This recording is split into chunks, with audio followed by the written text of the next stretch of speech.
우선 지난 시간에 저희가 그 중요하게 생각했던 게 일이라는 걸 얘기를 했는데 그걸 왜 얘기를 하려고 하냐면 저희가 파워라는 걸 정의를 하려고 하면은 파워는 기본적으로 일의 그러니까 단위 시간당 한 일이라고 정의가 되기 때문에 그럼 파워 자체를 또 정의를 할 수 없죠. 예, 그래가지고 일단은 일을 먼저 정의를 해야 되고요. 그럼 왜 우리가 파워에 대해서 그렇게 관심을 갖냐? 뭐 다들 뭐 요즘에는 뭐 컴퓨터에서 오히려 파워의 소비랑 예, 그런 게 훨씬 더 중요해진 게 뭐 예전보다는 뭐 그러니까 머신러닝이라든지 그런 쪽에서 뭐 GPU 많이 쓰다 보면 물론 GPU 자체도 공급에 뭐 그런 한계도 있겠지만 사실은 얼마 그러니까 엄청나게 많은 그런 뭐 하드웨어가 있다 하더라도 결국에는 얘네들이 사용하는 그 파워가 되게 많이 사용되기 때문에 전력량이 모자라면 사실은 뭐 못 돌리고 뭐 그런 문제도 많이 있죠. 그래서 사실은 저희가 이 과목에, 그러니까 이 과목을 저희가 컴퓨터공학부에서 좀 가르치는 주요한 원인 중에 하나가 도대체 파워는 뭐에 의해서 결정되는지 그걸 대충 알아야 그러면은 여러분들이 그 컴퓨터를 뭐 동작시킬 때 그럼 어떻게 하면 파워 소비를 좀 더 줄일 수 있는지 예, 물론 뭐 그러니까 원리적으로는 안다 하더라도 그거를 실질적으로 구현하려면 훨씬 더 많은 일들이 있겠지만 예, 그래도 어쨌든 직관적으로 왜 이런 것들이 리밋이 되는지 기본적으로는 알고 있어요. 그죠? 예, 그래서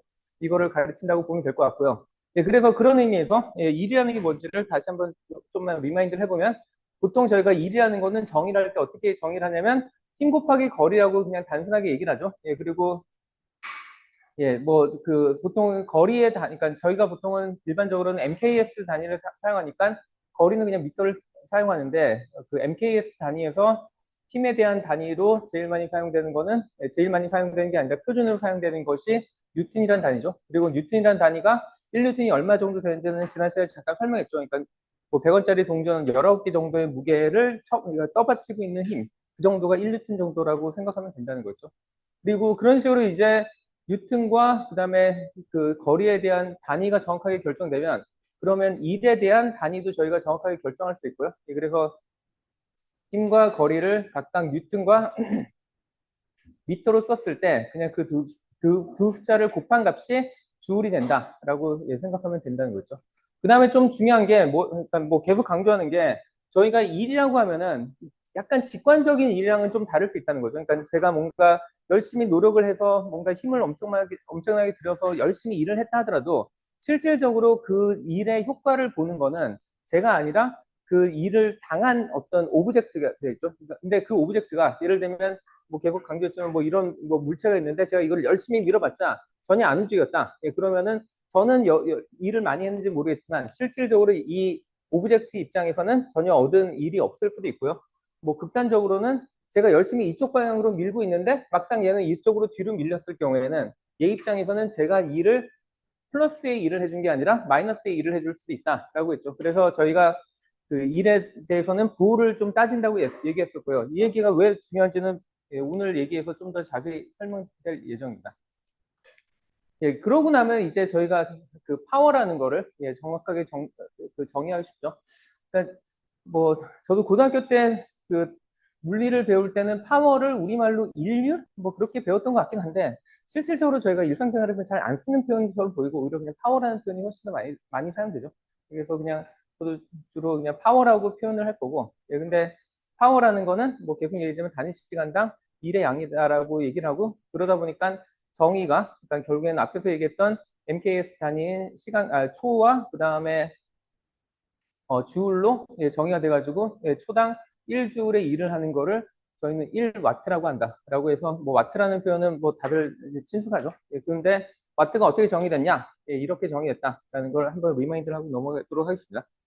예, 그 다음에 지난 시간에 또 얘기했던 게 그럼 차지는 보통 저희가 어떻게 정의하냐, 뭐 측정하냐 했을 때 쿨룸이란 단위로 측정한다고 했고 그 다음에 이 1쿨룸이 그럼 도대체 얼마냐? 또 아주 잘 정의가 돼 있다고 했죠. 정확하게 일렉트론이 몇 개 정도 있는 거 했을 때 뭐 되게 많은 숫자, 예, 10의 18승계만큼 엄청 많은 숫자다. 뭐 이거는 뭐 그냥 거의 정의라고 생각하면 되니까 예, 그대로 받아들이면 되고요. 그 다음에 전압을 제가 지난 시간에 정의를 하다가 예, 멈췄는데 제가 뭐 그냥 뭐 전압이라는 게 어떻게 보면 여러분들 제일 일상생활에서 예, 많이 느끼는 거는 뭐 이런 배터리 같은 거 있을 때 얘가 그냥 1.5V짜리다 아니면 뭐 네모나게 생긴 거 뭐 보통 9V짜리 예, 그런 식으로 해가지고 전압을 잘 이해를 한다고 생각할 수 있는데, 근데 진짜로 그러니까 그거 외에 뭐 이게 딱 직관적으로 전압이라는 게 무엇인지 뭐 생각을 많이 해본 적이 있는지는 잘 모르겠는데요. 근데 제가 그럼에도 불구하고 계속 이 전압을 강조하는 이유가 저희가 앞으로 그러니까 물론 그러니까 처음 앞에 몇 시간 동안은 여전히 그냥 회로를 해석하는 위주로 설명하겠지만 일단 회로를 해석할 때도 저희가 제일 중요하게 생각하는 단위가 제일 중요하게 생각하는 양이 일반적으로는 전압이고요.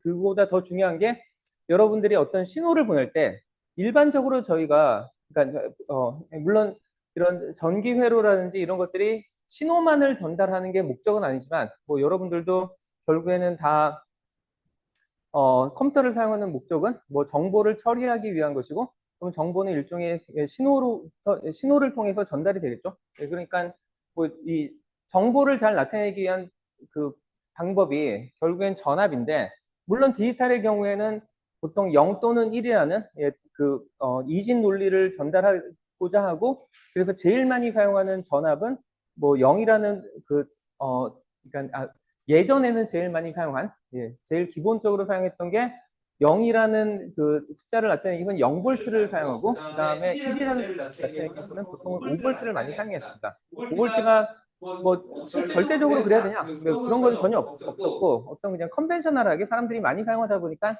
그게 그냥 일종의 그냥 표준처럼 돼버렸는데 실질적으로 이제는 요즘에는 5볼트도 너무 그 전력 소모량이 많다 해가지고 그 표준이 뭐 3.3볼트, 그 다음에 뭐 2.5볼트, 뭐 1.25볼트, 뭐 그렇게까지 계속 줄어들고 있는 상황입니다. 그런 거는 나중에 다시 얘기할 거고, 근데 그 관점이 아니라 저희가 그 외, 그러니까 뭐 그런 식으로 디지털 신호를 보낼 때도 있고요.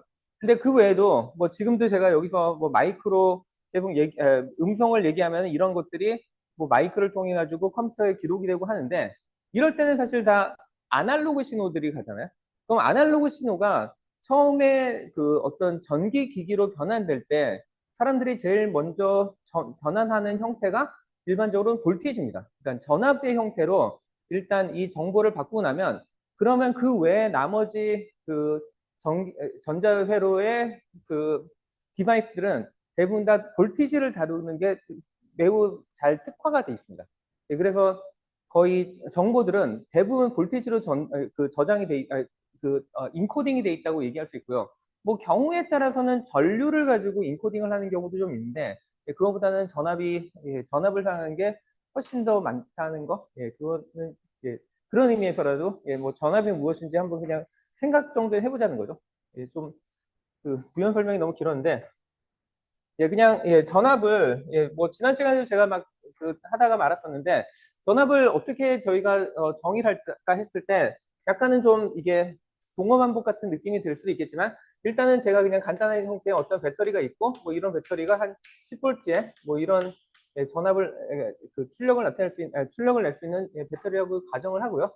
그 다음에 얘를 저희가 뭐 이런 그 전기판 한 2개의 큰 도체로 이루어지는 이런 판이 있다고 했을 때 여기다가 뭐 그러니까 플러스 극을 연결하고 여기다 마이너스 극을 연결했다. 뭐 이렇게 가정을 해보도록 하겠습니다. 그러면은 뭐 그러니까 정확한 표현은 아니지만 보통은 그래도 여기다 이렇게 그러니까 어떤 건전지 같은 걸 여기다 달면은 아마도 요 사이에 그 전기장이라는 게 형성될 거라는 거는 뭐 그거는 뭐 어느 정도 많이 배웠을 거고 그리고 뭐 직관적으로도 이렇게 되는 게 뭐 자연스럽게 느껴지겠죠. 그래서 이 정도까지는 그냥 일단은 직관적으로 생각할 수 있다라고 볼 수 있고요. 제가 지금 이런 설명을 쭉 하는 이유가 뭐냐면 사실 볼티지라는 건 되게 추상적이잖아요. 근데 추상적인 게 그래도 저희가 그러니까 제 입장에서는 뭔가 좀 우리가 손에 잡을 수 있는 뭐 정확하게 손에 잡는다는 표현은 좀 이상하지만 저희가 앞에서 얘기했던 뭐 힘이라든지 그런 것까지는 저희가 설명을 할 수, 그러니까 뭔가 직관적으로 보이잖아요. 그래서 그런 힘이라는 관점에서 저희가 얘네들이 어떻게 연결되는지를 한번 그냥 보자는 겁니다.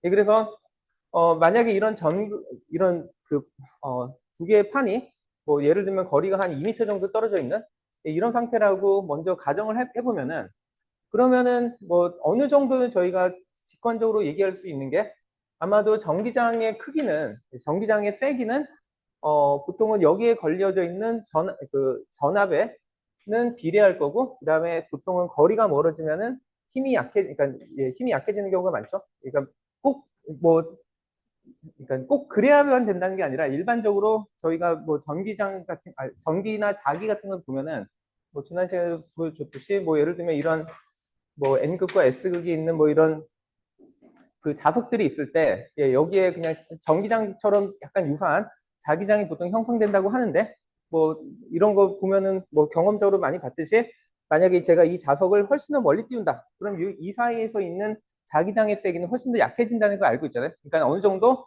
얘네들의 뭐 거리가 멀어지면은 그 필드의 세기가 약해질 거라는 거는 직관적으로 알고 있죠. 그러니까 그 정도만 제가 여기서 그냥 활용하고 있다고 생각하시면 됩니다. 자, 그래서 이렇게 되면은 뭐 그 진짜 이게 같은지 아닌지는 뒤에서 다시 얘기를 하겠지만 일단은 뭐 예를 들면은 저희가 뭐 여기다 10V를 가하고 여기다 한 2m 정도의 거리를 띄웠을 때 그럼 이 경우에 생기는 전기장의 크기를 뭐 한 이 정도 그러니까 이 정도가 될 것이다라고 이거는 충분히 예상할 수 있는 거죠. 예, 그다음에 제가 궁금한 건 뭐냐면 아까도 얘기했듯이 전기장이라는 건 여전히 약간 좀 추상적인 거니까 그럼 전기장의 세기라는 게 저희가 보통 어떻게 측정하냐 생각을 해보면 뭐 측정하는 방법은 뭐 아까도 뭐 저런 자석 같은 거가 있을 때 저희가 저런 자기장을 어떻게 측정하냐 하면 실제로 자기장에 반응하는 무엇인가를 거기다 갖다 놓음으로써 예, 그래가지고 그 뭐 철가루 같은 걸 넣었다든지 해가지고 모양을 보잖아요. 마치 그런 것처럼 전기장의 세기를 저희가 어떻게 측정하는지는 제일 간단한 거는 실제로 전기장에 반응할 만한 어떤 전하를 가진 입자를 넣으면 되는 거죠. 예, 그래서 예를 들면 이 입자가 지금 가지고 있는 전하량이 그러니까 Q라고 하면은 그러면 저희는 어떻게 뭔가를 아냐면 이럴 경우에 전기장이 0이 아니면 얘가 어떤 그 전기장의 방향으로 힘을 받는다라고 보통은 그러니까 알고 있습니다. 좀 더 정확하게 얘기하면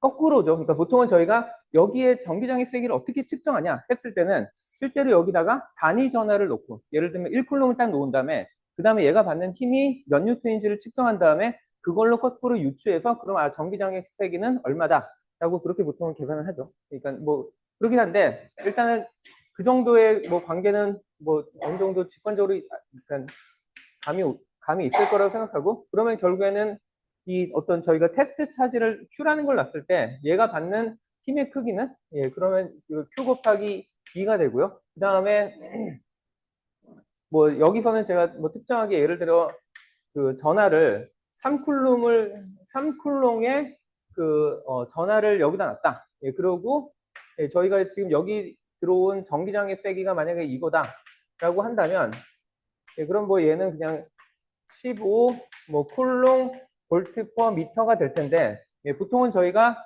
예, 그래서 쿨롱 볼트 퍼 미터가 사실은 이 볼티지가 어떻게 정의되게 보통 사람이 정의했냐면 이거가 정확하게 뉴턴이 되도록 예, 그래서 사실 이거는 15 뉴턴이 되도록 보통 이렇게 정의가 되어 있습니다. 예, 그래서 예, 그러니까 예, 이렇게 되면 이제 저희가 이런 뭐 3쿨롱이라는 이런 테스트 전화를 여기다 놨을 때 예, 얘가 받는 힘까지는 얘기할 수 있고요.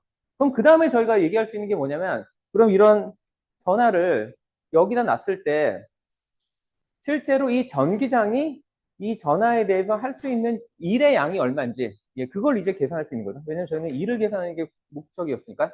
그래서 제가 일의 양을 델타 W라고 쓴다면 그러면은 자 여기에 제가 요 끝에다가 전화를 딱 놨을 때 그럼 얘가 이때부터 밑에 아래 방향으로 계속 힘을 받을 텐데 그때 일정하게 받는 힘의 크기가 15뉴턴이라는 거죠.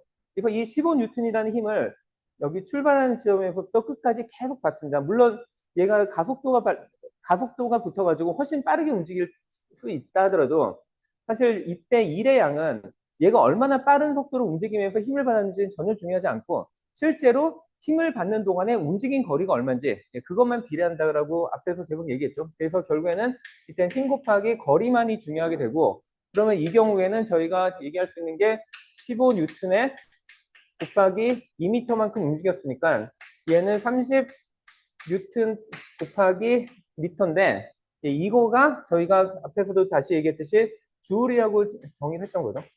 그래서 이런 애들이 있으면 30주울의 일이 일어났다라고 얘기할 수 있다는 겁니다. 자, 그럼 여기까지는 뭐 그냥 뭐 직관적으로 어느 정도 얘기가 되는데 제가 사실은 다시 정의를 하고 싶은 게 그래서 도대체 볼티지가 뭐냐를 얘기하고 싶잖아요. 그러면 이제 저희가 생각해 볼 수 있는 게 아마 이런 일들을 얘기할 수 있을 것 같은데 예를 들면 저희가 거리가 방금 전에 얘기했듯이 뭐 2m일 경우에 그 경우에 뭐 예를 들면은 전기장의 세기가 뭐 저기서 여기서 계산한 대로 뭐 5 볼트 퍼 미터 뭐 이런 애가 있고 이런 전기장이 주어졌을 때 그 저희가 전하를 예를 들면 3쿨롱을 넣었다. 3쿨롱에 전하를 넣으면 그러면 저희가 얘기할 수 있는 게 이제 힘은 얼마냐라고 했을 때 힘은 결국에 요거 두 개의 곱이라고 했고 그다음에 그 경우에 단위가 뉴턴이라고 했으니까 뭐 이렇게 나올 거고요. 마지막으로 그럼 이때 했던 일의 양이 얼마냐 하면은 일의 양은 결국 힘 곱하기 거리라고 했으니까 이럴 경우에는 30줄이 되겠죠. 뭐 이거는 앞에서 여기서 계산했으니까 전혀 문제가 없고 근데 그 다음에 좀 질문할 수 있는 게 그러면 만약에 내가 얘를 이렇게가 아니라 얘를 훨씬 더 멀리 띄웠다. 그러니까 D를 2m가 아니라 5m로 바꿨다. 하면은 아까도 얘기했듯이 직관적으로 생각해 볼 때 일반적으로 필드의 크기는 약해지겠죠? 그러면 얘의 크기가 약해졌다는 얘기는 뭐 여기다 넣어봐도 알듯이 얘는 아마 한 2볼트 퍼 미터 정도로 그러니까 힘이 약해질 거고 근데 만약에 저희가 똑같은 3쿨롱을 전하를 가하고 그러니까 테스트 차지로 넣어봤다면 얘가 받는 힘은 훨씬 더 줄어든 6뉴턴 정도가 될 겁니다. 그러니까 아까는 훨씬 더 센 힘인 15뉴턴 정도가 가해지다가 이제는 6뉴턴으로 훨씬 약한 힘이 가해지긴 하는데 문제는 뭐냐면 제가 지금 여기서 궁금한 거는 도대체 여기 끝에 놨을 때 얘가 끝까지 오는데 여기 있는 배터리가 하는 일의 양이 얼마냐 그 일의 양을 궁금했죠. 근데 일의 양은 결국에 뭐였냐면 여기 있듯이 힘 곱하기 거리니까 힘 곱하기 거리에서 여전히 똑같은 30줄이 나온다는 겁니다. 제가 여기서 얘기하고 싶은 거는 전압이 일정했다면 여기에 가해진 전압이 일정했다면 뭐 거리가 바뀌어서 일렉트릭 필드의 세기가 약해지든 커지든 그러니까 더 강해지든 상관없이 얘가 하고 있는 일의 양은 일정하다는 거죠. 그러니까 뭔가 여기에는 그냥 일렉트릭 필드라는 걸로만 정의가 안 되는 뭔가 보존되는 양이 있는데 그 양이 뭐냐 했을 때 저희는 그거를 볼티지라고 부른다는 겁니다. 그럼 저 볼티지 그럼 거꾸로 만약에 똑같은 5m에 뭐 5m고 2인데 만약에 제가 여기다가 그 전하량이 3이 아니라 뭐 6쿨롱 정도를 늘렸다. 예, 그러면 이럴 경우에는 힘은 2배가 되겠죠? 예, 힘이 2배가 되고 그럼 실제로 했던 일의 양도 60줄이 될 텐데 그러면 여전히 보존된 양은 뭐냐? 단위 전하당 얘가 하는 일의 양은 보존이 된 거죠. 그래서 뭐 다르게 얘기하면은 전압이라고 하는 거는 그 단위 전하당 한 일의 양으로 저희가 나타내고 싶으니까 그거를 전하량으로 그러니까 이 일을 전하량으로 나누면은 그러면 이때 그 전압이 된다는 거죠. 그리고 그렇게 되면은 얘네들은 다 똑같은 10이라는 숫자의 그 비율이 나오는 거죠. 예, 그거를 저희는 전압이라고 정의한다고 할 수 있습니다. 물론 제가 이 관계를 약간 여기서부터 출발했기 때문에 사실은 아까 얘기했듯이 일종의 동어 반복처럼 느껴질 수 있는데 이렇게 설명하지 않으면 저도 이거를 어떻게 직관적으로 설명할지 잘 몰라가지고 뭐 이런 식으로 이런 방법을 썼고요. 그 다음에 여기서 좀 저희가 그러니까 그 관심을 가질 만한 그 관계가 뭐가 있는지를 보면은 제가 여기다 그 일이라는 거의 크기가 결국에 뭐에 의해서 결정되는지를 봤더니 그 힘 곱하기 거리라고 얘기했고 그 다음에 이거를 그 전하로 나눠주면 볼티지라고 했는데 근데 다시 그 힘은 다시 보면은 Q 곱하기 2였잖아요. 그렇기 때문에 Q 곱하기 2 곱하기 D니까 결국에 얘네들 Q는 생략돼서 결국에 저희가 다르게 얘기하면은 볼티지는 2 곱하기 D라고 저희가 정의할 수 있다는 거죠. 그러니까 제가 물론 이 관계로 시작을 했기 때문에 이렇게 뭐 비례할 거라는 관계로 시작했기 때문에 뭐 당연히 이 결과가 나오는 게 맞긴 한데 보통은 뭐 많은 경우에 그냥 볼티지는 이렇게 정의해야 된다라고 그냥 시작하는 경우가 많은데 그러니까 그렇게 되면 약간 좀 직관하고 좀 안 맞는 경우가 있어가지고 이런 식으로 한번 설명을 해봤어요. 자, 그 다음에 저희가 이제는 볼티지까지는 정의를 했는데 그 다음에 아까 얘기하고 싶은 건 여전히 그러면 파워가 얼마냐 그거를 알고 싶은 거죠. 그래서 파워를 얘기하고 싶은데 파워를 얘기하려면 보통은 전기회로에서는 저희가 전류를 좀 얘기를 해야 되기 때문에 전류에 대해서도 한번 정의를 해보도록 하겠습니다. 뭐 전류는 뭐 여기 나와 있는 것처럼 단위 시간당 흐르는 전하의 양이라고 보통은 얘기를 하죠. 그리고 물론 진짜로 이게 이렇게 그 두 개의 판이 서로 마주 보고 있고 이렇게 떨어져 있는 경우에는 실제로 전류는 흐르지 않는데 뭐 예를 들면 이게 나중에 뭐 저항이라든지 아니면 저희가 관심 있는 다른 그 전기 엘리멘트로 바뀌었다라고 생각하고 예, 그 다음에 뭐 예를 들면 여기서 그냥 어떤 이유에 있어든 여기에 넘어온 전하가 여기에 튀어나와서 그다음에 얘가 여기에서 가속을 받아서 계속 움직이고 있다라고 가정을 그냥 간단하게 해보도록 하겠습니다. 이럴 경우에 예, 보통은 이럴 경우에는 그러면 실제로 그 일반적으로 전하량은 보존돼야 된다는 건 뭐 잘 알겠죠? 갑자기 없는 전하가 갑자기 생길 수는 없거든요. 그러니까 여기서 나오는 어떤 전하가 있다는 얘기는 계속 이쪽으로 공급되는 전하가 똑같은 양이 공급이 된다는 얘기고, 그 다음에 저희가 많이 알고 있는 게 뭐 암페어라는 단위는 많이 들어봤죠. 그러니까 암페어가 어떻게 정의되는지 다시 한번 리마인드를 하면은 단위 시간당, 예, 단위 초당, 예, 그때 만약에 1쿨롱의 양이 흘렀을 때 그러면 저희는 이거를 1암페어라고 정의한다고 예, 아마 많이 배웠을 겁니다.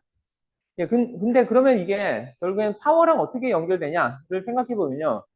자, 파워는 아까 저희가 뭐라고 했냐면 파워라는 거는 단위 시간당 한 일의 양이라고 했잖아요. 자, 근데 만약에 저희가 예를 들어서 그 한 2초 동안에 여기에 한 6쿨롱 정도의 예, 이 정도의 전하가 2초 동안 흘렀다. 예, 그러면은 이때 저희가 파워를 한번 생각해 볼 수 있잖아요. 예, 그러면 아까 얘기했듯이 6쿨롱이 뭐 이런 상황을 지나갔다 하면은 뭐 60줄 정도가 나타날 거고, 그 다음에 이게 그 2초 동안 흘렀다라고 제가 가정을 했으니까 이럴 경우에는 30줄 per sec가 되고, 이거는 다르게 얘기하면 아까 얘기했듯이 와트라고 저희가 정의한다고 했죠. 그래서 30와트가 되는데, 근데 만약에 저희가 매번 이런 거를 계산할 때마다 그 예, 이런 식으로 일을 먼저 계산하고 그 다음에 그동안 걸린 시간을 계산해가지고 이런 식으로 하려면 또 일을 계산하려면 또 이런 과정을 다 거쳐야 되잖아요. 근데 이거보다 훨씬 더 직관적인 관계가 뭐냐면 사실은 여기에 다 나와 있는데 저희가 보면은 일이라는 게 결국엔 뭘로 의해서 정의가 됐었는지 보면은 그 전하량 곱하기 그 전기장 곱하기 거리였고, 그 다음에 이거를 델타 T만큼으로 나눠주고 있는 게 파워잖아요. 예, 근데 이거를 좀 다르게 표현해보면 Q 나누기 델타 T와 그거 곱하기 E 곱하기 D라고 저희가 나타낼 수 있고, 아까 여기서도 얘기했듯이 E 곱하기 D라는 거는 전압이라고 했고, 그 다음에 전하량을 저희가 시간으로 나눈 게 전류니까 저희가 다르게 얘기하면 얘는 I 곱하기 V라는 관계를 쉽게 유도할 수 있다는 거죠. 그래서 일반적으로 저희가 그러니까 전기 파워에 대해서 계산할 때는 어떻게 보면 미케니컬한 시스템보다 훨씬 더 쉽습니다. 그러니까 미케니컬한 시스템은 아까 얘기했듯이 힘을 계산해야 되고, 그 다음에 거리를 계산해야 되고, 그 다음에 뭐 그게 얼마나 시간이 걸리는지 그걸로 나눠 써야 된다면, 전기에서의 그냥 파워는 그냥 V 곱하기 I라고 생각하면 되죠. 그러니까 볼티지 곱하기 커런트. 그래서 뭐 아마 이런 거 뭐 중고등학교 때 몇 번 배웠을 텐데 예, 그냥 예, 약간 예, 그래도 예, 그 당시 뭐 제대로 배웠기를 바라고 예, 근데 한번 리마인드를 해주는 차원에서 예, 좀 정리를 해봤습니다. 뭐 여기까지 뭐 질문 없죠? 예. 그러면 그 다음으로 약간 예, 좀 넘어갈 텐데 이것도 사실은 어떻게 보면 당연한 개념처럼 보일 수도 있는데 예, 그래도 이것도 좀 정리를 좀 하고 넘어가는 게 좋을 것 같아가지고 어, 예, 지금 그러니까 미케니컬한 시스템하고 좀 비유를 좀 하려고 하는데 그 저희가 뭐 예를 들면은 뭐 이런 뭐 계단이 아니라 뭐 이런 뭐 에스컬레이터가 있다든지 아니면은 어떤 뭐 엘리베이터가 있다 뭐 그러면 이제 여기서 뭐 사람이 요 위로 올라간 다음에 그 다음에 이 사람의 몸무게를 가지고 뭐 낙하선을 가지고 한 7m 내려오고, 그러니까 이 전체 높이가 한 10m 정도 되는 뭐 이런 높이가 있을 때 뭐 한 7m 정도는 뭐 이런 방법으로 내려오고, 나머지 3m는 뭐 이런 미끄럼틀로 내려오고 뭐 이런 식으로 계속 내려온다고 뭐 생각할 수 있는데, 예, 제가 여기서 궁금한 거는 포텐셜 에너지거든요. 그러니까 보통은 저희가 위치 에너지라고 하는 거. 이 위치 에너지가 예, 그러니까 위치 에너지에 대해서 좀 얘기를 하고 싶은데, 그러니까 그 이유가 뭐냐면 사실은 저 위치 에너지랑 이 전압이랑 사실은 거의 1대1로 대응되는 관계고, 그 다음에 전압에서의 약간 좀 직관적이지 않게 느껴지는 그런 부분들이 사실은 저 위치 에너지라는 개념으로 생각하면은 훨씬 더 직관적인 부분이 많아가지고 이걸로 한번 생각해 보도록 하겠습니다. 자, 예를 들면 제가 지금 여기 서 있고, 그 다음에 제가 제 몸무게를 알려드린다면, 예, 그러면은 저의 위치 에너지가 얼마인지 계산할 수 있나요? 왜 못 계산하죠? 제가 예, 그렇죠. 기준점이 있어야 되는 거죠. 왜냐면은 제가 여기 지금 저희가 2층에 있는 1층인가? 예, 여기를 기준으로 할 것이냐, 아니면 이 건물 밖에 있는 저 도로를 기준으로 할 것이냐, 아니면은 진짜 해수면을 기준으로 할 것이냐. 왜냐면 저희가 저 도로라는 게 뭐 나가 보시면은 저기 어디 이정표 뭐 그런 안내 표시도 있는 것 같던데, 여기는 해수면으로부터 260m 올라가 있죠. 근데 거기에서 다시 예, 여기 오는데 또 약간 더 올라가 있으니까, 그러면 사실 제가 뭔가 예, 포텐셜 에너지를 계산하려고 할 때 진짜로 저희가, 그러니까 그래서 제가 기준점이 어딘지에 따라서 저의 포텐셜 에너지는 다르게 계산이 돼야 되는 게 맞는데, 왜냐면 저희는 MGH를 계산을 해야 되니까. 근데 H가 예, 상황에 따라서 정의에 따라서 좀 다를 수 있잖아요. 근데 뭐 만약에 제가 여기서, 그러니까 그러니까 현재 그 위치 에너지랑, 그다음에 제가 여기서 한 1m 정도 뭐 책상을 올라간 다음에 그 다음에 그 위치 에너지 걔네 사이의 차이만을 관심이 있을 때, 저희가 진짜 해수면 대비 여기가 얼마인지를 다 따질 필요가 전혀 없는 거죠. 예, 그래서 일반적으로는 진짜로 본다면 예, 뭐 해수면을 기준으로 보는 게 그러니까 제일 뭐 그것도 사실 정확하다는 표현이 좀 이상하긴 한데, 예, 그래도 뭔가 글로벌한 어떤 기준점이라고 하면 해수면이 아마 해당될 텐데, 그렇다고 해서 저희가 그걸 생각하고 해수면 대비 지금 제가 얼마 있는지 따지지 않잖아요. 보통은 제가 관심 있는 부분 대비 얼만큼 차이가 있는지 보통 그것만 계산하죠. 전기도 사실은 대부분 마찬가지입니다. 무슨 얘기냐면, 제가 우리나라에서 여기서의 0볼트라고 하는 그 값하고, 뭐 제가 뭐 예를 들면 유럽이나 미국을 갔을 때 거기서 0볼트가 진짜로 서로 같을지, 예, 뭐 안 같을 수도 있어요. 그거 사실 중요하지 않아요. 사실 그냥 그 동네에서의 그냥 제가 절대값, 그 절대 기준점, 절대란 표현이 안 되죠. 그러니까 상대적인 기준점만 그냥 정하면은 저는 그걸 그냥 0볼트라고 아니면 그라운드라고 그러면 됩니다. 그 얘기는 좀 더 뒤에서 할 텐데, 예, 뭐 여기서는 그 얘기를 하기 전에 예, 제가 여기서 좀 얘기하고 싶었던 게 뭐였냐면, 어, 제가 물론 이게 올라가는 게 뭐 에스컬레이터나 뭐 이런 엘리베이터가 일을 하긴 하지만, 제가 지금 궁금한 거는 그 이 엘리베이터나 얘가 한 일의 양이 궁금한 게 아니라, 예를 들면은 예, 제가 여기 바닥에 서 있는데 바닥으로부터 여기까지 올라가는 동안에 중력장이 한 일의 양이 얼마인지가 궁금해요. 자, 그러면은 이게 계산이 약간은 좀 잘 생각을 해봐야 되는 게, 중력장은 보통은 예, 제가 뭔가 질량을 가지고 저만큼 10m를 올렸다 하면 중력장은 실제로 밑에 방향으로 작용을 하잖아요. 근데 저는 올라간 거는 위쪽 방향으로 올라갔으니까, 그러면은 이때 얘의 질량이 m이라고 했을 때, 그리고 뭐 h가 10이라고 했을 때, 그러면은 얘의 그 그러니까 중력장이 한 일의 양을 계산하면 얘는 그냥 플러스 mg 곱하기 10, 뭐 아니면 mgh, 뭐 명확하게 여기서 뭐 10이라고 했을 때 이거냐 아니면 마이너스냐 했을 때 답은 마이너스여야 되죠. 왜냐하면 중력장은 밑으로 힘을 가하고 있는데 얘는 실제로 거꾸로 올라갔으니까, 예, 그러면 이때 그 중력장이 이 질량에 대해서 한 일은 마이너스여야 됩니다.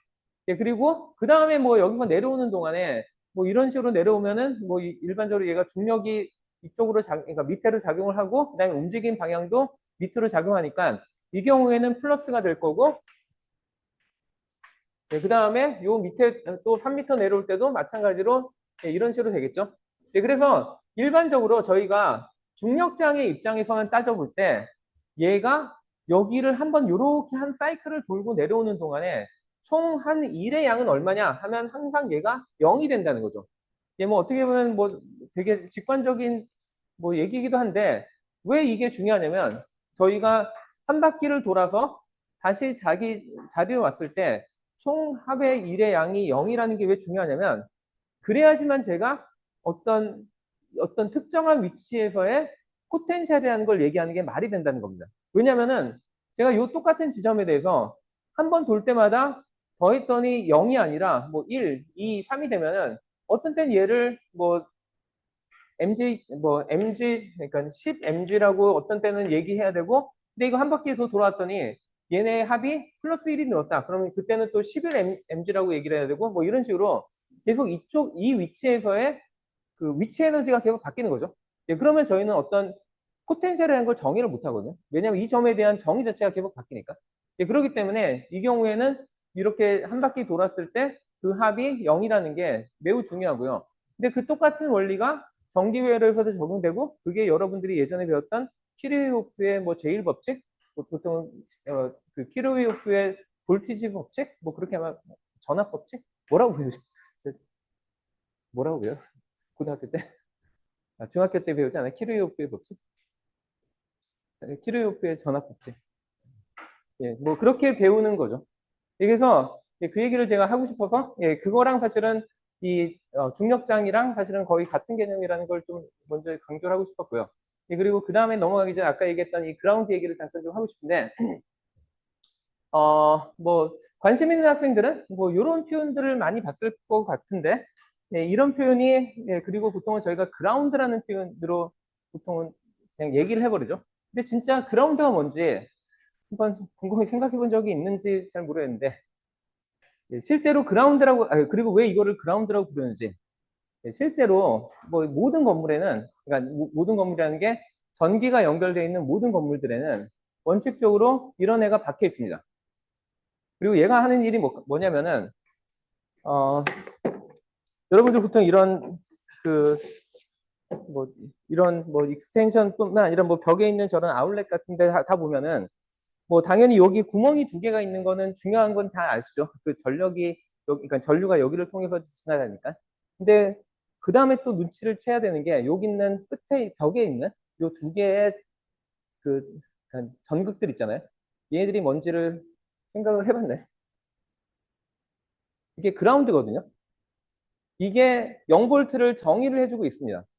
예, 그래서 뭐 여기도 자세히 보시면은 두 개의 전류가 흐르는 곳이 있지만, 근데 요 끝에 위 아래에 보시면은 다 전극들이 있고, 이 전극들이 여기 있는 벽까지 다 연결이 돼 있고요. 근데 이게 어디까지 연결되냐? 예, 여기처럼, 예, 건물에 그라운드가 실제로 저기 어딘가에 박혀 있습니다. 저도 이 건물의 그라운드가 어딘지 모르는데 보통은 사람들이 잘 건드리지 못하는 곳에 아마 좀 숨겨놨겠죠. 예, 그래서 보통은 지하 같은데, 예, 저런데 이런 게 내설이 돼 있고, 예, 제가 뭐 여기 그림보다도 좀 더 크게 예, 뭐 이런 식으로 잘 돼 있는 애들은 아주 큰 판으로 뭐 메쉬 같은 게 쫙 깔려 있어가지고 그게 여기에 연결돼 있습니다. 이걸 왜 이렇게 하느냐? 왜냐면은 우리는 전기를 아까 정의를 하고 싶을 때 제일 중요한 게 기준점이 있어야 된다고 했거든요. 그 기준점이 여기랑 바로 옆이랑 차이가 나면은 그러면 문제가 생기겠죠. 그러니까 그 기준점을 어딘가 좀 되게 안정적으로 잡아야 되는데, 그 기준점을 잘 만드는 게 뭐냐면 사실은 흙입니다. 예, 물론 여기서의 흙은 사막처럼 그렇게 그 물기가 없는 흙이 아니라 그래도 어느 정도 젖어 있는 흙이라면, 그러면 보통은 그 땅에 있는 애들이 서로들 그러니까 그 한쪽에 전압이 높으면은 뭐 그쪽으로 전압을 옮겨간다든지 해가지고 서로 그러니까 그 비슷한 값을 만들기 때문에, 그러면 땅은 적어도 평균적으로 저희가 뭐 어느 정도가 된다라고 얘기할 수 있는 거죠.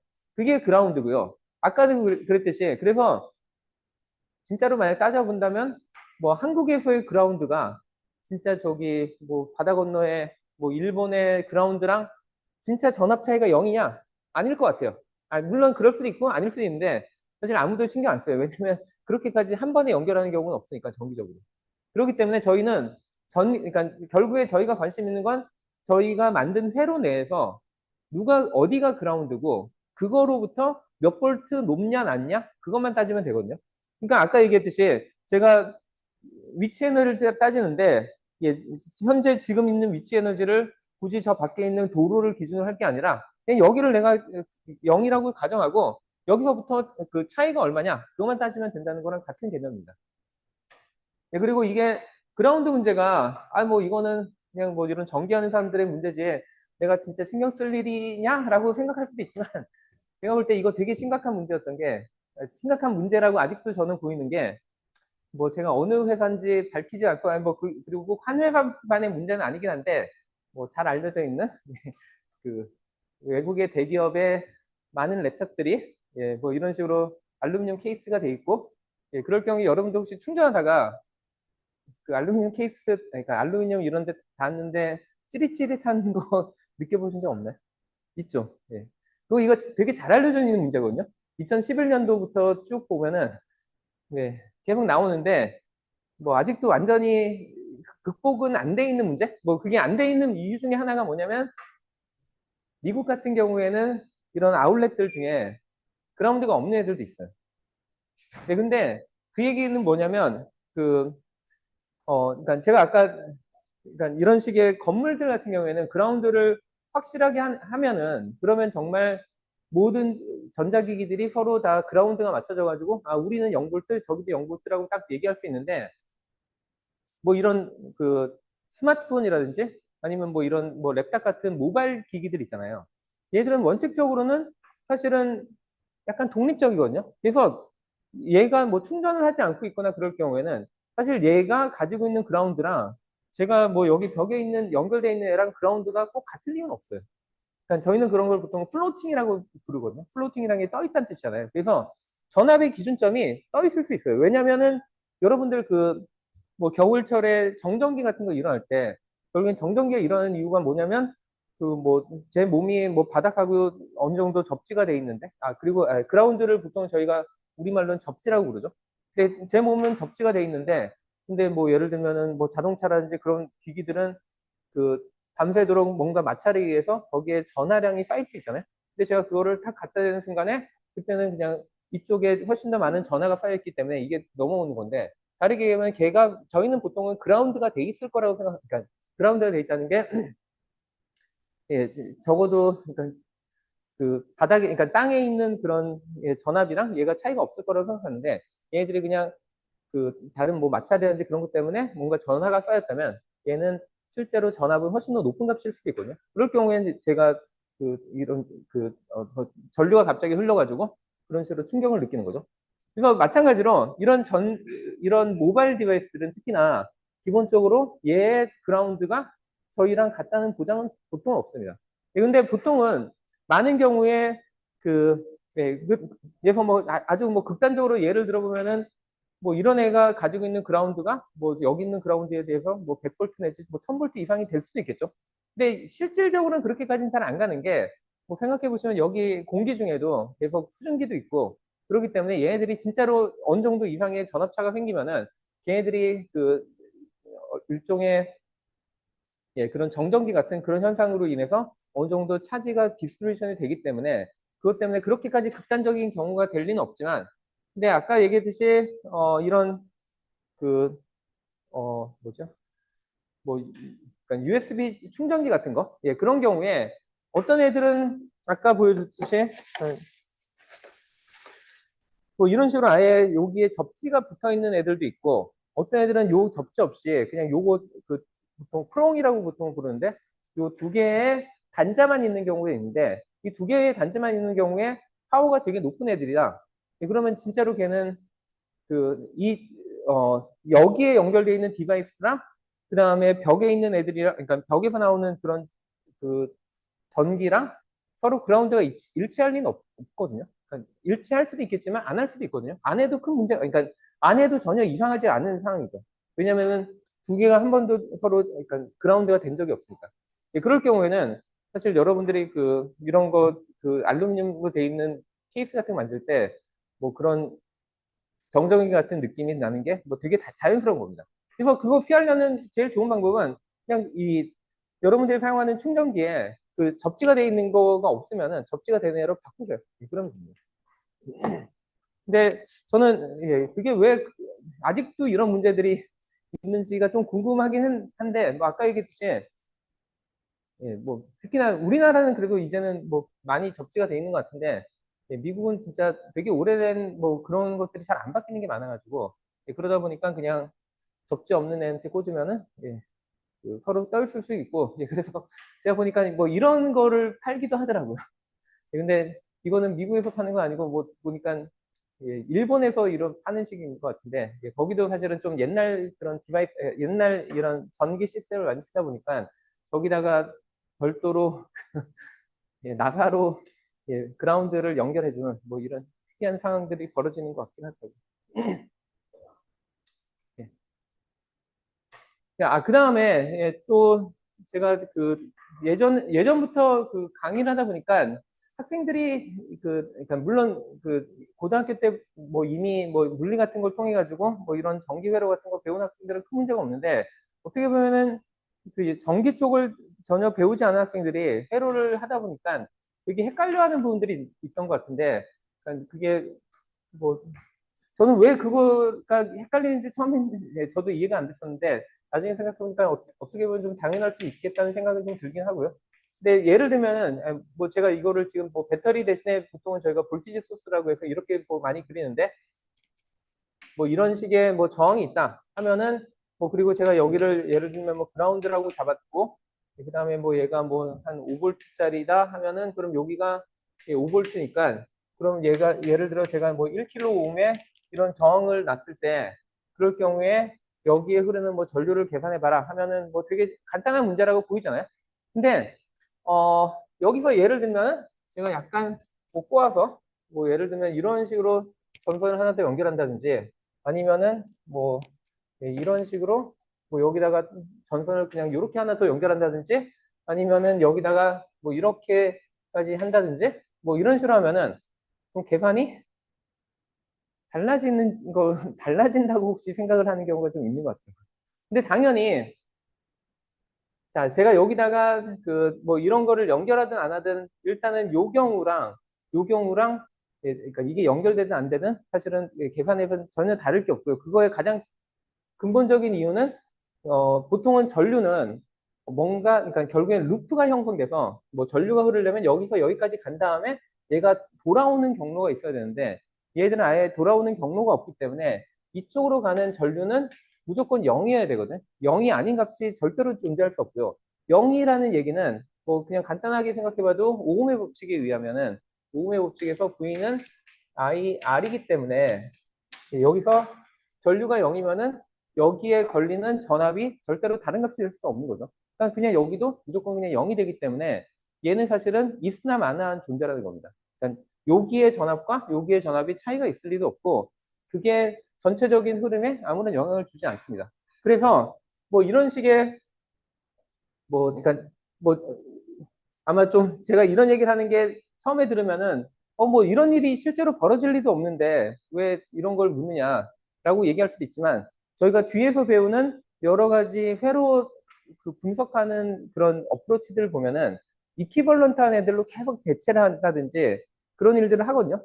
그러다 보면은 나중에 보면 형태가 이런 형태랑 유사한 것들이 많이 나옵니다. 근데 이런 걸 보면 오히려 당황을 하는 거죠. 오히려 그냥 정상적인 회로면은 그 해석이 쉬운데 이런 걸 보니까 완전히 새로운 건가? 이건 어떻게 해석해야 되지? 뭐 그렇게 생각할 수 있는데 오히려 이런 식으로 그냥 떨어져 있다면 이런 건 보통 저희가 댕글링 엔드라고 부르거든요. 그냥 한쪽이 연결되어 있지 않은 거. 이건 그냥 없는 거랑 똑같다고 생각하시고 그냥 무시하고 계산하면 됩니다. 그리고 마찬가지로 제가 여기다 뭐 예를 들면은 뭐 회로를 뭐 선을 뭐 아무리 뭐 복잡하게 하고 어쩌고저쩌고 아무리 뭐 해봤자 결국에는 전선은 전선으로 연결된 애들은 제일 중요한 게 전선으로 연결된 애는 여기에 전압을 제가 알면은 여기에 전압은 무조건 얘와 같다. 전선으로 연결된 애들 사이에서의 전압 차이는 없다. 그게 매우 중요한 룰입니다.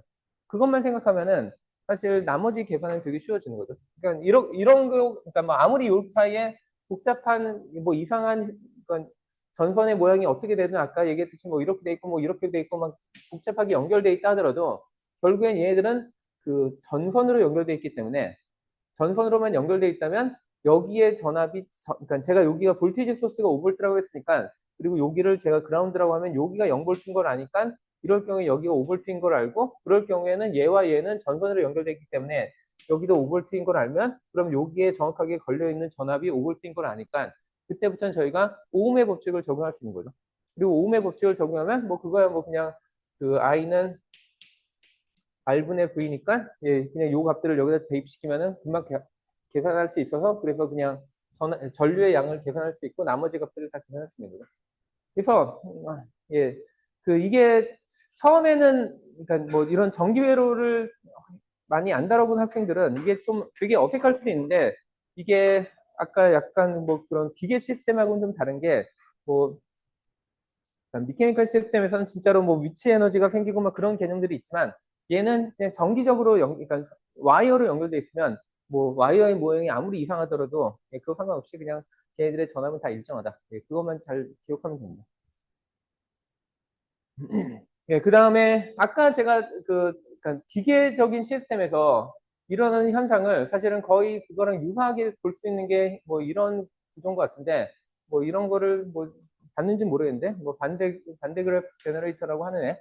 그러니까 얘가 그러니까 약간 아까 보여드렸던 그런 에스컬레이터랑 비슷한 거죠. 그러니까 실제로는 저희가 이런 회로를 만들어 놓고 나면은 그러면은 뭐 예를 들면은 여기 있는 전압 그러니까 이 상태의 경우에 어떻게 보면 여기 그러니까 제가 여기다가 여기는 그냥 그 그러니까 이런 반대 그래프 이런 제너레이터 같은 이런 역할에 여기 있는 전하를 요 위쪽으로 계속 옮기는 뭐 전하들을 계속 위쪽으로 옮기는 그런 역할을 하는데 근데 아까 얘기했듯이 제가 중력장에서 중력이 한 일의 양을 생각해 보라고 했듯이 만약에 여기서도 뭐 근본적으로 따졌을 때 요 안에 생겨 있는 어떤 전기장의 형태가 어떻게 되는지 한번 따져보면은 이 경우에는 사실 전기장이 이쪽 방향으로 향하고 있거든요. 위에서 아래쪽으로.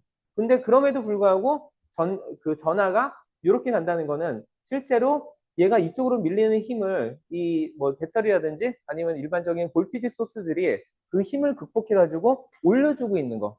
그렇게 생각을 하시면 되고요. 이럴 경우에는 마치 저희가 그러면은 여기를 전체를 움직였을 때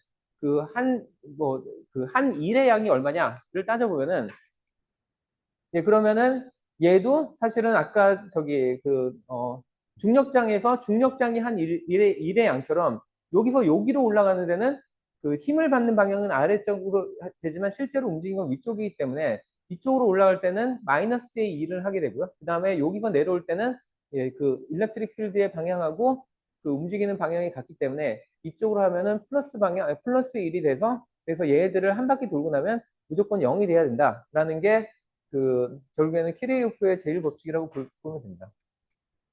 그 다음에 또 중요한 뭐 개념 중에 하나가 아마 페러데이의 법칙이란 거를 뭐 적어도 한 번 이상은 봤을 거라고 생각은 하는데 페러데이 법칙이 뭐였는지 잠깐만 리마인드를 해보면요. 그러니까 저희가 보통 그리고 뭐 제가 이번 시간까지는 사실은 약간 물리적인 얘기를 좀 많이 할 텐데, 첫 시간에 제가 잠깐 얘기했듯이 실제로 뭐 저희가 그 이후부터는 사실은 물리 얘기를 할 일이 없고, 그리고 뭐 시험 문제에서도 사실은 그쪽을 물어볼 일은 없습니다. 제가 그냥 이거를 그냥 물리적인 거를 약간 그래도 얘기하는 이유는 그래도 뭐 대학 수업인데 그냥 일방적으로 이거 외워라고 할 수 없잖아요. 그래서 근본적으로 왜 이런 일들이 일어나는지를 좀 설명을 하는 게 목적이고 그 이후부터는 다 추상화를 시켜서 첫 시간에 얘기했듯이 쟤네들을 그냥 일종의 몇 가지 룰로만 정리를 하고 나면은 좀 그 룰만 가지고 저희가 그 회로를 계산하기 때문에 그 다음에 저런 직관은 그렇게 필요하지 않습니다. 근데 어쨌든 오늘까지는 이런 얘기를 좀 하려고 하고 있고요.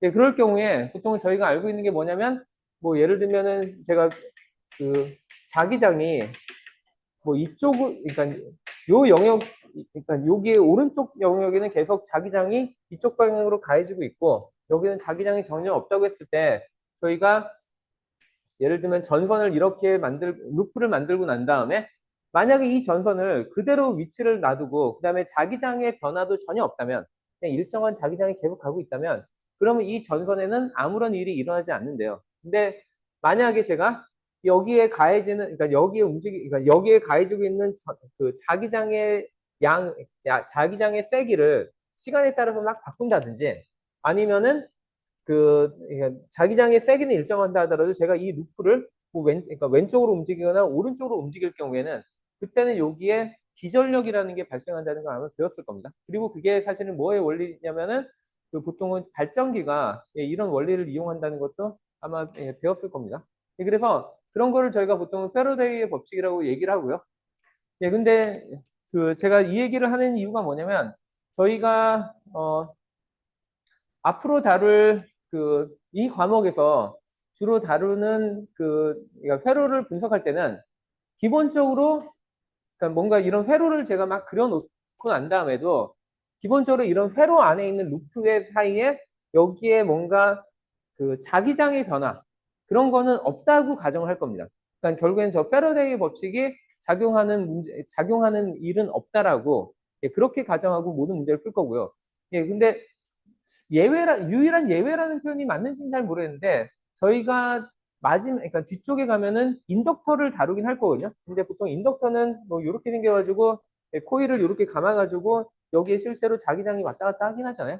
근데 여기에 생기는 자기장은 그냥 요 엘리먼트 내에서만 작용한다고 보고, 실제로 이게 뭐 인덕터가 요 안에 뭐 포함돼서 뭐 이렇게 있다 하더라도, 자기장은 요 안에서만 그냥 끝나는, 요 안에서만 일어나는 일이라고 보고, 실제로 이 회로에 전체적으로 뭔가 그 마그네틱 필드에 영향은 없다라고 가정을 한다는 겁니다. 근데 그 가정을 해야지만 아까 얘기했던 그 키리에프의 그 전압 법칙이 예, 적용이 가능한 거죠.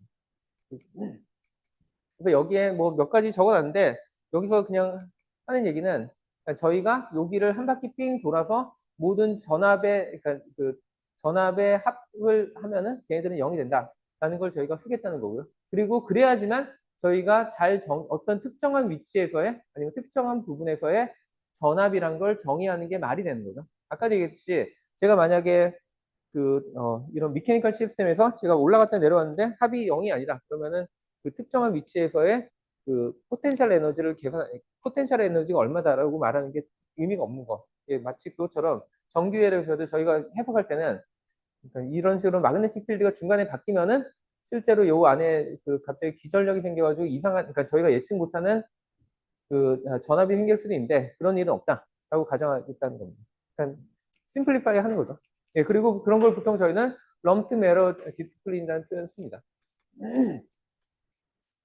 예, 그 다음에 마찬가지로 예, 전류의 경우에도 뭐 여러 가지 법칙들을 생각할 수 있는데 그 맥스웰 방정식에 의해서 뭐 이것저것 생각할 수 있지만 여기서 기본적으로 그러니까 저희가 이 과목에서 다루는 모든 엘리먼트의 경우에는 보통은 뭐 꼭 이렇지만 않긴 하지만 보통은 두 개의 터미널이 있는 이런 디바이스 위주로만 생각을 할 거고요. 이 경우에 여기로 들어온 전류의 양은 항상 똑같은 양이 여기로 빠져나온다. 절대로 이 안에서 전하가 여기에 그냥 쌓이는 경우는 없다. 뭐 좀 더 정확하게 얘기하면 나중에는 커패시터 같은 경우는 여기 들어온 전하는 쌓이긴 하는데 그만큼 여기서 또 다른 전하가 빠져나오거든요. 그러니까 입력과 출력 입장에서는 들어온 만큼 나간다라고 보시면 됩니다. 그래서 그게 저희가 앞으로 사용할 두 가지 중요한 룰이라고 생각하면 되고요. 그 다음에 또 하나 생각하는 게 저희가 생각하는 이 문제에서의 타임 스케일이 어느 정도냐 했을 때 실제로 어떤 뭐 신호가 전파되는데 걸리는 시간보다는 훨씬 더 큰 타임 스케일만 고려하겠다라고 얘기하는데 이게 무슨 얘기인지 약간 좀 이해가 안 될 수도 있는데요. 여기 있는 학생들은 대부분 다 이제 논리 설계는 배운 거죠. 논리 설계 혹시 안 배운 학생 있나요? 그래요. 네, 근데 뭐, 뭐 그렇다 하더라도 컴퓨터에 클럭이 있는 건 혹시 알고 CPU 클럭. 예, 예. 그러니까 그 생각을 한번 해보면 좋을 것 같은데요. 어, 보통 이런 랩탑 클럭이 얼마 정도 되는지 아세요? 그러니까 랩탑이나 뭐 데스크탑 보통은 예, 그래도 사용하는 클럭? 잘 몰라요? 한 뭐 3기가, 4기가 요즘엔 그 정도까지는 가는 것 같고. 근데 이게 보면은 뭐 이거에 대해서는 좀 더 나중에 얘기하겠지만 그 CPU의 클럭의 속도는 사실 거의 지난 한 거의 20년 동안 안 바뀌었어요. 예, 뭐 한 20년 전쯤에 한 1기가 정도 뭐 1, 2기가 정도까지 간 그다음부터 계속 똑같아요. 예, 그게 약간 좀, 그러니까 제가 학생 때는, 예, 뭐, 물론 20년 전에도 뭐, 여전히 학생이기도 했지만, 근데 뭐, 제가 대학교 들어갈 때, 그때쯤에는 정말 컴퓨터의 클럭 속도가 올라가는 게 되게 중요한 성능의 차이였거든요. 예, 근데 뭐 그래서 그 당시에는 뭐 한 수십 메가부터 시작해가지고 계속 점진적으로 올라가서 기가헤르츠까지 가긴 했는데 그 다음에는 크게 바뀌지 않았어요. 몇십 년 동안. 예, 근데 그 이유는 뭐 나중에 좀 설명할 예정이고, 예, 그리고 거꾸로, 예, 이런 그 스마트폰, 이런 애들은 보통 클럭이 그 일반적인 PC에 들어가는 아니면 랩탑에 들어가는 것보다 좀 낮아가지고 얘는 한 1기가에서 최근에는 한 2기가짜리 좀 넘는 것 같은데, 근데 이 결국에는 클럭이 빨라지면은 전력 소모가 늘어나기 때문에 사실 이런 예, 그 진짜 예, 소형 이런 기기들에서는 클럭을 높이는 게 사실은 좀 불이익이 많은 거죠. 물론 랩탑도 모바일 디바이스니까 얘도 예, 전력 소모가 그 클럭이 올라가면 높아질수록 안 좋긴 한데, 예, 그래도 얘는 좀 뭐 배터리도 크고 하니까 그나마 좀 버티는 거고, 예, 이런 예, 진짜 휴대용 이런 애들은 좀 금방 전력이 소모되기 때문에 문제가 생기는데, 예, 이것도 나중에 CMOS 얘기할 때 왜 그렇게 되는지를 예, 실제로 계산을 해볼 수 있습니다. 근데 지금 얘기하고 싶은 건 여기서는 그 파워의 관점은 아니고 제가 얘기하고 싶은 게 저희가 디지털 회로를 배우다 보면은 뭐 예를 들면 여기에 어떤 그 디바이스 그러니까 여기서 어떤 클럭을 만들어내는 뭐 이런 애가 있고, 예, 그러면은 보통 클럭이 중요한 게 저희가 여기에 뭐 여러 가지 디바이스들이 연결돼 있고 할 경우에, 그러니까 디지털 디바이스들이 연결돼 있고 할 경우에 뭐 얘가 이렇게 되는 경우도 있지만 뭐 경우에 따르면 여기서 온 애가 뭐 예를 들면 뭐 이게 뭐 오아 게이트다 아니면 뭐 엔드 게이트다 뭐 이런 애들이 있고 뭐 여기에 뭐 다른 디바이스들이 있을 수 있죠. 근데 이럴 경우에 저희가 이게 클럭이 얼마나 빠른지를 약간 고민을 해야 되는 게, 만약에 요 안에 여기 들어온 신호가 여기를 거치는데 한 1나노 세컨드의 딜레이가 생겼다. 딜레이가 존재한다. 라고 얘기할 수 있잖아요. 근데 그럴 경우에 뭐 예를 들면 얘가 뭐 낫게이트 같은 역할을 하는 애라 가지고 여기에 뭐 1이 들어왔을 때 여기를 통과하면 여기는 0이 되고 그다음에 여기는 1이 되기를 뭐 기대할 수도 있는데, 만약에 여기에 딜레이가 너무 심하면은 저희는 얘가 1일 때 여기가 0이고 그 0이라는 뭐 로직하고 여기는 뭐 1이라는 로직이 같이 와가지고 이 그 다음 단계를 결정할 거라고 기대하는데, 얘가 딜레이가 너무 심하면은 얘 들어오는 신호가 01, 01이 계속 바뀌는 순간이야. 그러니까 그 순간이 여기는 그대로 반영이 되는데 여기는 그만큼 딜레이가 생기면은 사실 저희가 생각하는 그 논리가 그대로 적용이 안 될 수도 있는 거죠. 예, 그렇기 때문에 사실 이게 예, 그래서 프로파게이션 딜레이보다 그 되게 짧은 시간에 어떤 그런 논리를 저희가 생각하려고 하면은 예, 그러면은 사실 예, 설명이 안 되는 설명이 안 되는 문제들이 있고, 예, 그럴 경우에는 그 어널리시스 방법이 완전히 달라집니다. 그러니까 저희가 지금 이 과목에서 주로 다루는 그 그러니까 회로의 범위는 그러니까 이 정도로 빠른 예, 신호는 못 다루고요. 예, 그래서 진짜 고속 회로를 해석할 때는 저희가 이 과목에서 배우는 이런 내용들이 직관적으로 적용이 안 됩니다. 예, 그거는 꽤 특이한 경우, 그러니까 특이하다기보다는 저도 처음에는 그거를 도저히 이해가 안 됐는데, 왜냐면 저희가 직관적으로 배웠던 이 예, 회로들에서의 그런 것들이 전혀 다른 형태로 나타나기 때문에, 예, 근데 그거는 완전히 다른 형태로 배워야 되는 거고, 그 외에는 그러니까 저희는 그것보다 훨씬 더 저속의 문제만을 다룰 거기 때문에 예, 저런 문제 걱정하지 않아도 된다. 예, 이거를 좀 얘기하고 싶었습니다. 약간 좀 그냥 궁금해, 그러니까 뭐 약간 상식적으로 좀 얘기를 해주고 싶은 것 중에 하나가 도대체 그러면은 신호는 얼마나 빨리 전파되느냐, 예, 뭐 그런 거를 얘기할 수 있잖아요. 근데 그 물론 약간의 저희가 사용하는 전선의 종류라든지 그런 것들에 따라서 좀 다르긴 한데 결국에는 그 신호의 전파 속도는 빛의 속도랑 거의 비례한다고 보면 되고요. 근데 그 저희가 보통은 빛의 속도가 그 진공에서는 보통 30만 킬로미터, 3 곱하기 10의 8승 미터 퍼 세크 정도가 되는데 보통 저희가 많이 사용하는 전선들의 경우에는 얘보다는 그 약간은 그 느려진 한 2 곱하기 10의 마이너스 2 곱하기 10의 8승 미터 퍼 세크 정도의 전파 속도를 가집니다. 근데 이게 별거 아닌 것 같지만 저희가 보통은 아까 얘기했듯이 저희가 1기가헤르츠라고 한다면, 아, 그리고 예전에는 저기 어, 예, 지금도 저기 혹시 모르니까 한번 확인하면 좋을 것 같은데, 기가헤르츠면은 10의 몇 승인지 알 수 있나요? 구승이죠. 예. 이거 저기 잘 모르는 학생들이 있었던 것 같아서 제가 잠깐만 정리를 하면은 보통 저희가 기가라고 하면은 10의 9승을 나타내고 그다음에 10의 6승을 나타내는 단위 그러니까 앞에 붙이는 이거는 뭐죠? 메가죠, 메가. 예, 그다음에 10의 3승에 해당되는 게 킬로죠. 예. 그다음에 뭐 0승은 뭐 필요 없고 10의 마이너스 3승은 앞에 뭘 붙이죠? 밀리를 붙이죠. 밀리. 그다음에 10의 마이너스 6승에 해당되는 값은 앞에 뭐 붙이죠? 마이크로. 그 다음에 10의 마이너스 9승에 해당되는 나노. 예, 그 다음에 10의 마이너스 12승에 해당되는 피코. 예, 그 다음에 10의 마이너스 15승에 해당되는 fem토. 그, 제가 아마 저기 시험 문제 낼 때 이런 저기 이걸 뭐라고 그러죠? 접두어라고 불렀던 것 같은데. 예. 저런 거는 한번 그냥 표로는 줄 텐데. 근데 이거 나중에 계산할 때 좀 약간은 친숙해야 되는 게 제가 뭐 보통은 저희가 일반적으로 사용하는 뭐 저항 같은 경우도 보통은 킬로옴이나 메가옴 단위를 많이 사용하거든요. 그래서 실제로 뭐 그런 문제들에서는 몇 킬로옴이 주어졌을 때, 몇 메가옴이 주어졌을 때라고 표현을 많이 하고, 그러면 그럴 경우에 또 뭐 전류의 크기는 얼마냐 하면은 보통은 전류의 크기는 많은 경우 한 밀리암페어 정도가 나오는 경우가 많고, 뭐 경우에 따라서는 뭐 마이크로 암페어 정도 나오는 경우도 있겠죠. 그래서 그런 단위들에 약간은 좀 익숙해야 된다는 겁니다. 근데 뭐 이거는 예, 예, 예, 문제 같은 걸 좀 보다 보면 좀 더 친숙해질 것 같고요.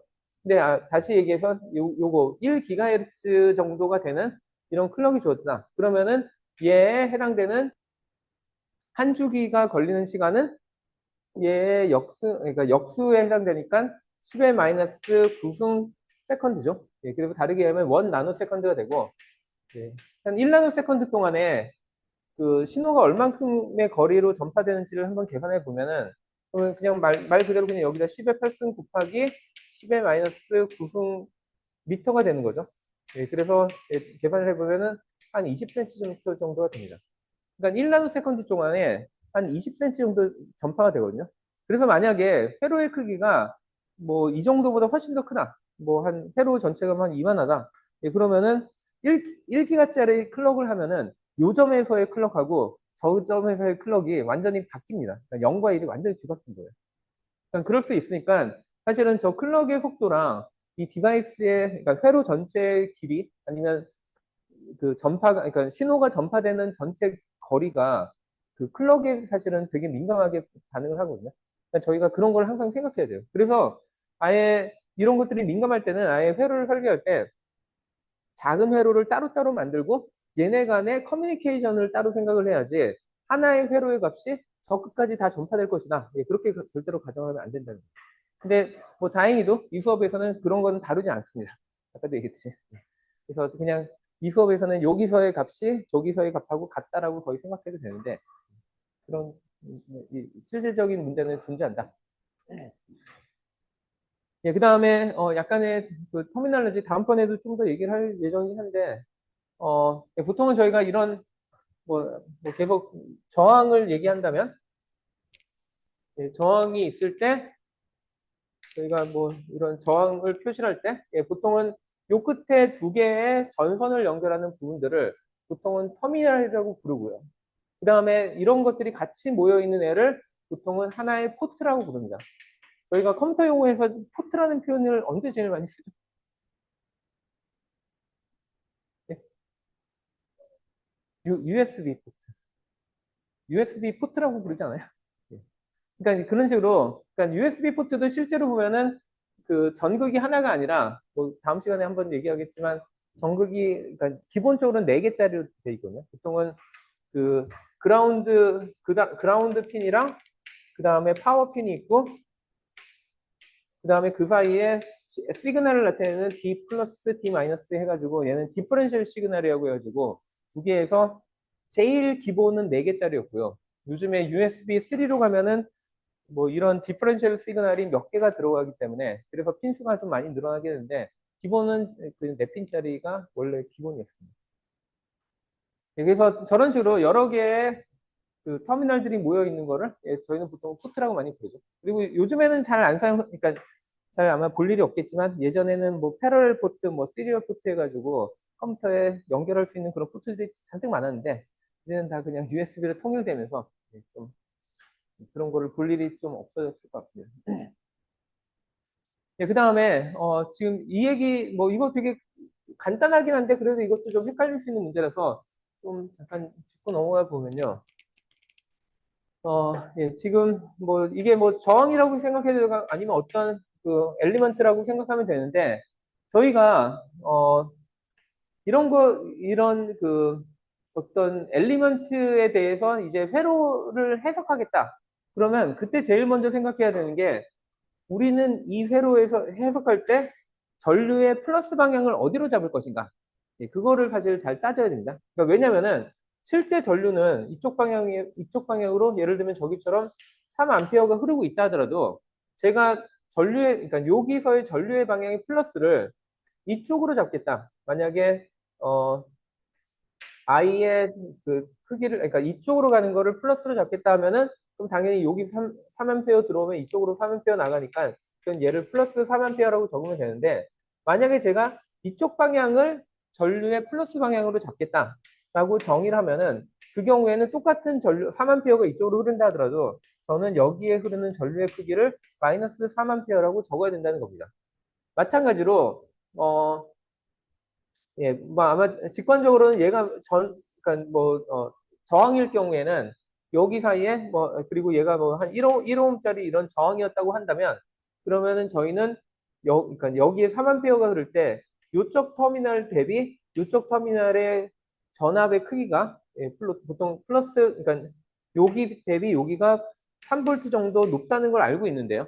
근데 뭐 만약에 여기 대비 여기가 3V 높다 하더라도 제가 그 전압에 근데 보통은 저희가 그 다음에 따져야 되는 게 뭐냐 어떤 엘리먼트가 주어졌을 때 이때 그 요 엘리먼트 사이에 전압 강하를 보통은 정의를 해야 되거든요. 근데 그 전압 강하를 정의를 할 때 제가 플러스 전극을 어느 쪽으로 잡냐, 그러니까 플러스 터미널을 어디로 잡냐에 따라서 이렇게 잡으면은 당연히 그냥 얘는 플러스 3V라고 적으면 문제가 없는데 경우에 따르면 제가 정의를 할 때 이거를 반대로 하는 경우도 있거든요. 여기가 그러니까 저의 요 V라는 이 전압에 플러스를 제가 여기로 잡겠다 하면은 그러면은 그 거꾸로 얘기하면은 이 값은 뭐라고 돼야 되냐면 그러니까 마이너스가 기준점이 됐을 때 마이너스가 0V라고 가정했을 때 그러니까 기준점이라고 가정했을 때 그때 요 값이 얼마냐인지를 따져보면은 그러니까 얘보다는 얘가 3V가 높으니까 거꾸로 얘기하면 얘가 0V면은 얘는 마이너스 3V가 돼야 되죠. 그래서 이럴 경우에는 저희는 얘를 마이너스 3V라고 적어야 된다라는 겁니다.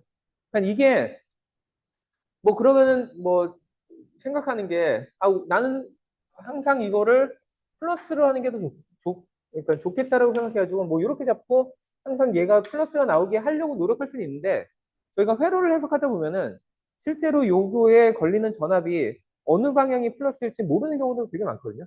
왜냐면 그 분석을 해봐야지만 실질 최종적인 값은 아닌 경우도 많기 때문에 그 경우에는 저희가 반대로 잡을 경우도 있는데 근데 그거를 너무 막 걱정하는 것보다는 아예 그냥 처음 시작할 때 뭐 이쪽 방향을 플러스로 할 거야라고 그냥 미리 잡은 다음에 실제로 계산하다 그냥 마이너스 나오면은 그냥 그게 자체가 그냥 그 결과인 겁니다. 그러니까 그거를 꼭 뭐 마이너스 전압이 나오는 거를 두려워하거나 아니면 부담스러워할 필요 없이 그냥 이거는 거의 수학이라고 생각하면 돼요.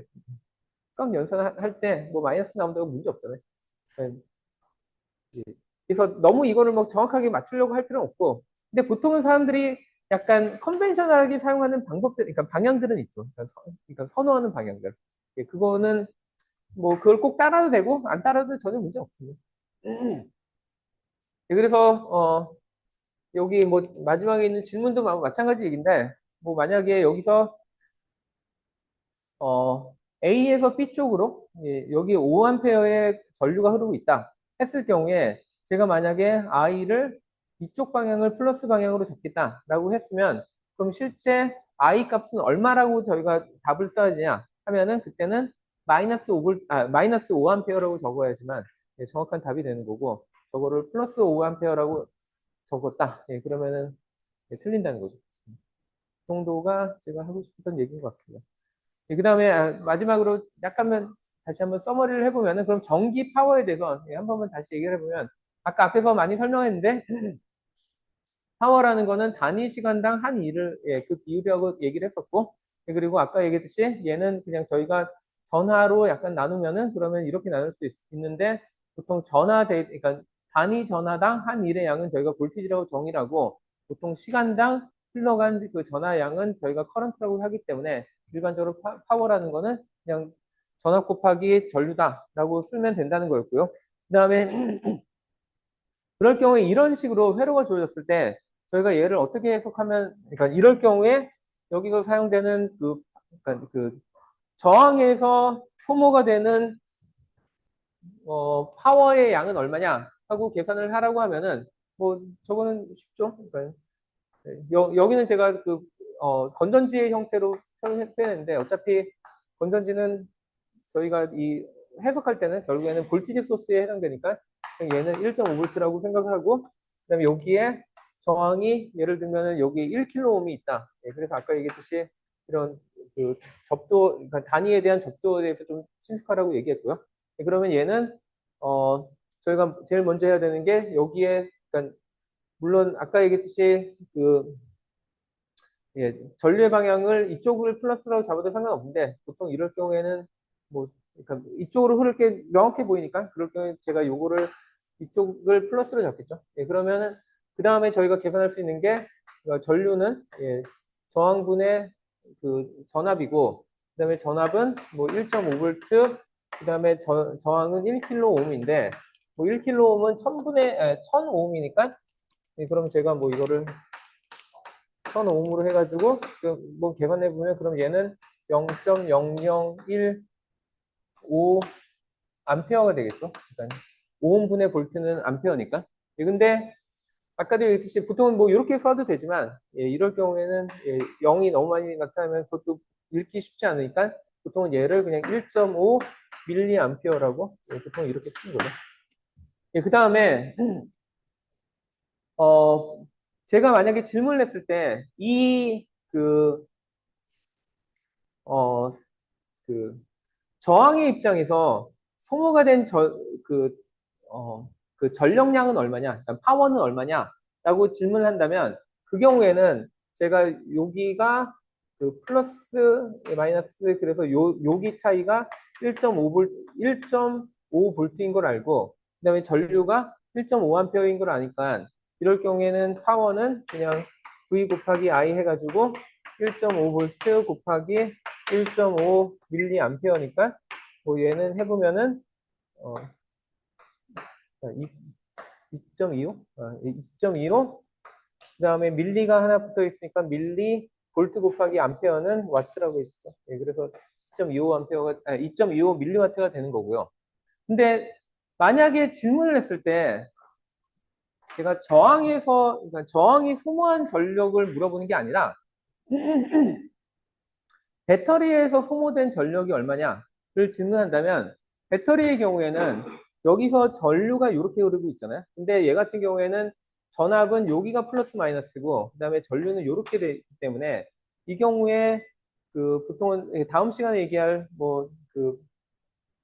컨벤션 같은 거를 좀 그러니까 어소시에이티드 볼티지 어소시에이티드 컨벤션 같은 거를 좀 고려해 보면은 그럼 얘는 실제로 그 전류가 들어가는 방향에서 봤을 때 얘 전압은 마이너스 1.5V가 되는 거고 이거 곱하기 1.5 밀리암페어가 서로 곱해진 형태가 돼가지고 그래서 얘 같은 경우에 파워를 계산해 보면 실제로는 마이너스 2.25 밀리와트가 됩니다.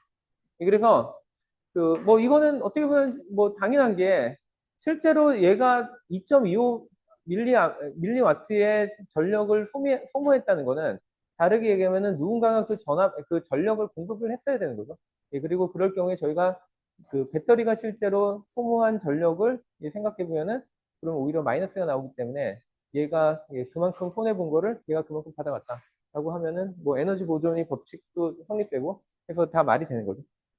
그래서 오늘 수업은 여기까지 하고 그다음에 다음 시간, 그러니까 다음 주는 뭐 계속 얘기했지만 제가 출장이라서 다 온라인, 그러니까 그 녹화된 걸로 올릴 테니까 ETL에 그 언제까지 보라고 날짜를 잘 설정을 해놓을 예정이니까 그 날짜 꼭 지키세요. 그거 안 지키면 그냥 그 결석으로 처리할 겁니다.